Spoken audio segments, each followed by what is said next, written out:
चकल्या करायच्यात आणि कुरकुरीत त्या तशाच झाल्याच नाहीत तर मूडच निघून जातो.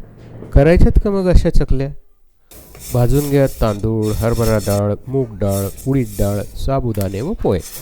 एकत्र करा. चवीसाठी धणे आणि जिरं ते तेलात भाजून यात टाकून घ्या.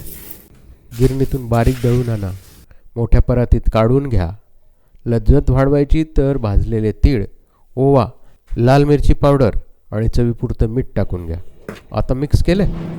वाटीभर तेल चांगलं गरम करून त्यात टाकून घ्या. चोळून मिक्स करा. आता भिजवायला उकळतं पाणी वापरा. आता हे भिजवा, मळून घ्या. छानपैकी भिजून झालेले दिसते. थोडाच वेळ झाकून ठेवा. चकली बनवण्यासाठी वापरत असलेल्या सोऱ्याला आतून तेल लावून घ्या. व्यवस्थित पीठ भरा. पाहिजे तितक्या लहान मोठ्या साईजमध्ये चकल्या तयार करून घ्या. गरम तेलात सोडा, मात्र मंद आचेवर. अशा छान कुरकुरीत चकल्या तुम्हीही तयार करू शकता.